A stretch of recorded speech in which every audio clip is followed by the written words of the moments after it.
Welcome to the Deep Dive. We sift through sources to get you the essential insights, minus the extra noise. And today, we're diving deep, really deep, into Dax the Next Rap God 2. Yep, we've got the YouTube transcript from that marathon single-take video, plus the Genius Lyrics page for backup. Our mission today, really unpack the lyrics, the meanings, the intentions behind this massive track. Like, what's he actually saying here? And it is massive, about 20 minutes long, which at the time was his longest song, came out after his debut album, too. Right, and it also landed during that whole public challenge thing, remember? Oh, yeah, the YouTube likes goal, where he basically said, hit this number, I stay independent, miss it, I might sign. Exactly, which makes this song feel pretty significant in hindsight. He didn't hit the goal, and then a few months later, he signed with Columbia Records. So this track, it's kind of like a snapshot, isn't it? Capturing him at this really crucial point. You get the ambition, the frustrations. And just the sheer lyrical firepower he's bringing. So, okay, let's get into it. The opening lines, he doesn't waste any time. No, not at all. Straight away, he's like, 10 minutes. That's just a warm-up. Yeah. Setting the scale immediately, like, buckle up. And then up next, like, afternoon, just stating it.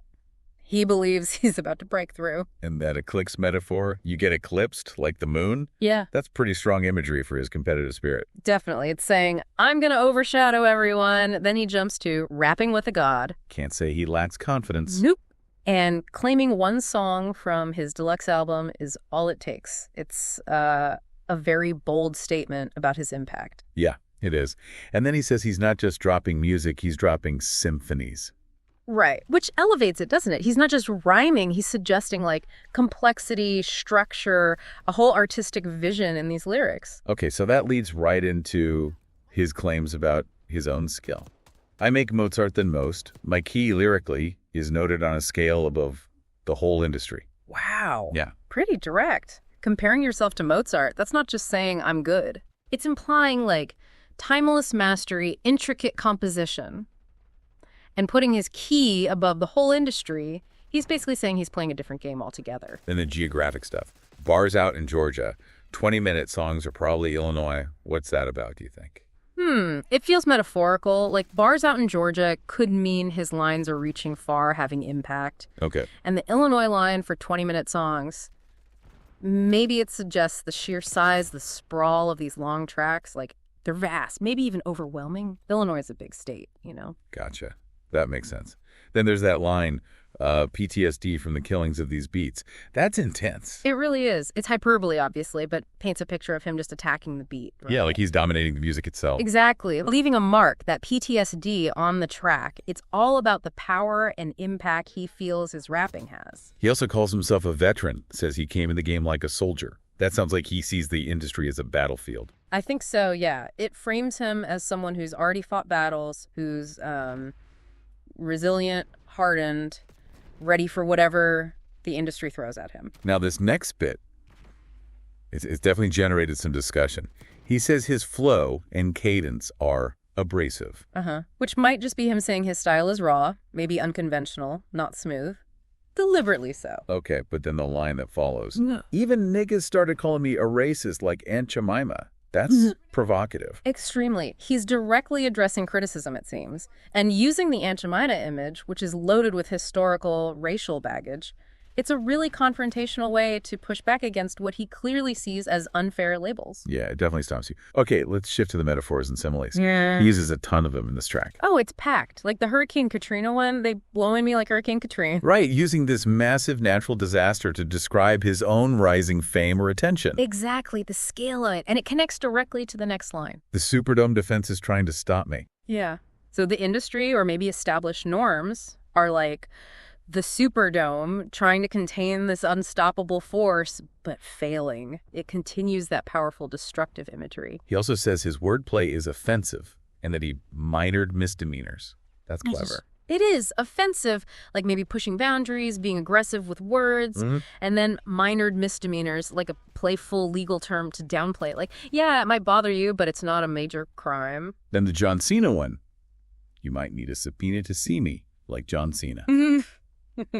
Yeah, pulling in the you can't see me. It's a funny way of saying he's going to be so successful or elusive you'll need official channels just to get near him. What about wrapping someone like a turban? That's a striking image. It suggests being completely covered, enveloped, right? So maybe his lyrics are so complex or relentless, they just completely overwhelm or wrap up his opponent. It sounds kind of constricting. And shipping a stand to Eminem. That's a Oh. deep cut reference. Totally. Directly referencing Eminem's song about the obsessive fan, it's kind of meta. He's acknowledging that kind of intense fandom exists. And maybe hinting he could inspire it too, or even get Eminem's attention. Yeah, possibly both. It's like nodding to the legacy while maybe aspiring to it. Okay, the raps in cursive line seems a bit lighter. Praying a feature isn't a burden because he raps in cursive. Yeah, that one feels more self-aware, maybe humorous. Cursive can be intricate, flowing, but also hard to read sometimes. Right. So he's joking that his unique flow might be complex, maybe difficult for others to collaborate with. Like you need a special way to decipher it. And comparing his lyrics to the Bible, Yeah, both the OG and King James version. that's a huge claim. He's essentially saying his words have foundational importance, deep meaning, maybe even timeless truth within his own world. It's a massive statement about the weight he puts on his own lyrics. Definitely not subtle. And finally, driving drunk, how I'm swerving in and out of genres. Yeah, vivid analogy. It paints him as reckless, maybe, but definitely unrestrained. Refusing to stay in one lane musically, just careening through different styles. Okay, let's talk about those themes of independence and his view of the music industry. They're really strong in this track. Oh, absolutely central. That line about a genocide Trina exterminate the lyricist. It's dramatic, sure, but it clearly shows his frustration. Like the industry doesn't value lyrical skill anymore. That seems to be his feeling. And then calling himself the antithesis, but still profiting, that highlights his position as an outsider who's somehow making it work, defying the norms. And he brings up Rage Against the Machine, feeling like 2.5 men, but alone. Yeah, the rage reference points to that anti-establishment fighting the power stance and the 2.5 men thing, but solo. It emphasizes that feeling of isolation, maybe, being this one-man force like Charlie Sheen in that analogy, kind of chaotic, but doing his own thing against the industry giants. That Dax is the vaccine line really sticks out, too. What's he the vaccine for? He seems to think the industry is sick. Right, so he's positioning himself, his music, his whole approach as the cure, the antidote to whatever he thinks is wrong with mainstream music. It's bold self-mythologizing. He also talks about the irony, doesn't he? Being independent, not getting radio play. But then having this massive hit with Dear God. Right. What's the point he's making there? It's that paradox. He succeeded despite not fitting the mold, despite not having the usual industry machine behind him. That song, being so personal and faith-focused, connected directly with people, bypassing the traditional gatekeepers, it validates his path in a way. Okay, let's switch focus a bit to his confidence, how competitive he is, and how he deals with haters or criticism. He's not shy about saying he's the best. Not at all. It's constant throughout the track. And his response to critics is, well, direct. That line, how the fuck I'm pussy if you always on my dick. Yeah, really blunt. It's confrontational. He's basically questioning their motives, turning the criticism back on them, saying, your obsession proves my importance. He also points out his subject matter isn't typical rap fare, not just money or a bitch, but even flexing in the gym.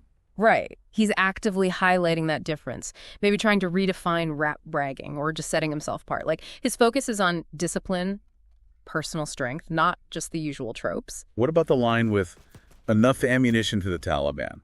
That's a really intense, potentially controversial comparison. It is. It's extreme hyperbole, clearly meant to convey the sheer destructive power and volume of his lyrics, his bars. Using a group known for conflict like that is designed to make you think his words are like weapons, overwhelming, and dangerous to his rivals. He also hits back at people calling him corny or outdated. Even imagines rapping in the 90s. Yeah, it feels like he's defending his style. By saying maybe he'd fit better in another era, he's suggesting the issue isn't his skill, but maybe current trends or tastes. So it's not him, it's them. Kind of, yeah. Or at least that his work has a timeless quality that maybe isn't fully appreciated right now. It's a defense mechanism, perhaps? And his general view on haters, it seems linked to their own lack of success. He does that a lot, yeah. Basically implying that criticism comes from envy or failure. You're hating because you haven't achieved what I have. It's a way to dismiss negative feedback by questioning the source. Okay, wow. There are so many cultural and pop culture references packed into this, it's almost dizzying. It really is. You need, like, footnotes. Barbosa from Pirates of the Caribbean. Maybe suggesting he's shrewd. bit of a rogue in the game. And Trudeau, the Canadian PM, gets a mention tied to playing soccer with Steve Nash. That grounds it in reality for a second. Yeah, Canadian connection there. We already talked about Aunt Jemima and the weight that carries. John Cena for the invisibility. Eminem, who he clearly respects and wants a feature from. Kermit the Frog and Leapfrog, just pure wordplay. Right. Then Panic at the Disco, showing broader musical awareness. Drake's Started from the Bottom gets a nod. Michael Jackson's Smooth Criminal, Beat It, references skill in defeating opponents. 50 Cent's In Day Club gets twisted. Optimus Prime for transformation. Tech N9 acknowledging another technical rapper. BTS for global reach. Obama for a tax pun. LeBron for shooting accuracy with lyrics. Al-Qaeda Taliban, again, for lyrical intensity. The Lil Nas X Nas wordplay. Macaulay Culkin for being dominant alone, home alone. Deja Loaf for a pun about bread. Royal Rumble for the chaotic competition. Jamaican hair, dreadlocks, used in a dreaded simile. DJ Khaled's I Got the Keys. The KKK reference is brief but touches on racial tension. Michael Phelps for being the best. Britney Spears Toxic. Vazine for clear vision. Tom Brady and the Bucks for accuracy, completion rate. Rod Wave for making waves. No Life Shack for work ethic. And then, like, everyday stuff. Starbucks Venti. A Motorola Razr. Yeah, it shows this huge range of touch points, from the epic to the mundane. Colin Kaepernick's kneeling becomes wordplay. Santa Claus becomes Santa Claus, a legal pun. Kim Jong-un and Kim Kardashian, different kinds of fame. Go Gadget for versatility. David and Goliath, the underdog story. And then he throws in Picasso, Da Vinci, even Yoda. Right, elevating himself by association with these masters of art and wisdom. The range is just immense, from high art to old tech like the Razr. Amidst all the boasting and battling, he does touch on faith and authenticity, too. He does. And he makes a point of saying he raps about faith, but not like a traditional Christian rapper, not hitting you over the head with the Bible, as he puts it. He even suggests his way might save more people. Yeah, implying his approach, maybe being more relatable or less overt, could have a broader impact spiritually. And throughout, there's this emphasis on being real, authentic, even if people don't like it or get it. And we should probably acknowledge the wordplay and rhyme schemes themselves. He clearly sees that as key to the whole symphony idea. Absolutely. We've seen examples in the metaphors, but the sheer density, the internal rhymes, the complex patterns, the syllable counts, it's all part of the technical skill he's flexing. That intricacy backs up his claim of creating something beyond a simple song. So bringing this all together, thinking about the lyrics, the meanings we've unpacked, does it make the case for him being the next rap god? Well, you certainly can't deny the ambition or the technical skill on display. The sheer length, the lyrical density, the confidence, the references, it's all there. What? But, the title Rap God implies more than just technical skill for some people, maybe influence, cultural impact. And his confrontational style, some of the controversial lines that might make some listeners hesitate to grant him that title, regardless of the skill. It's interesting, too, how you get these moments that feel almost vulnerable mixed in with all the aggression. Like when he talks about how his album was first received. That's a really good point. Beneath the armor, there are these hints of needing validation, wanting the work to be appreciated. It adds a layer. And there's definitely social commentary in there, too, especially about the industry. Okay, so wrapping up our deep dive on The Next Rap God 2, what are the main things for you, the listener, to take away? I think the biggest thing is seeing this track as a massive statement piece from Dax at a really pivotal moment. It's packed with lyrical complexity, fierce ambition, and clear frustration with the music business. And the sheer density means you probably catch new things each time you listen. All those lyrics, all those meanings layered in. Oh, definitely. It's not a track you fully absorb in one go. The cultural references alone could keep you busy. It really showcases his focus on intricate lyrics and carving his own independent path.